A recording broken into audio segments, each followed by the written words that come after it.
a testvérek.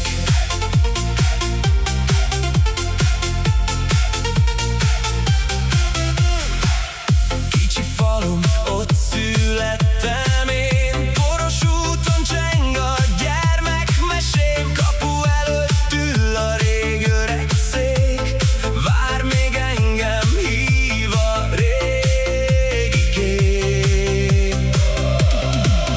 Ó, Erdély, szép hazám, ha még egyszer láthatnám, ott ringatott el anyám éneke, ott lettem én a földnek gyermeke.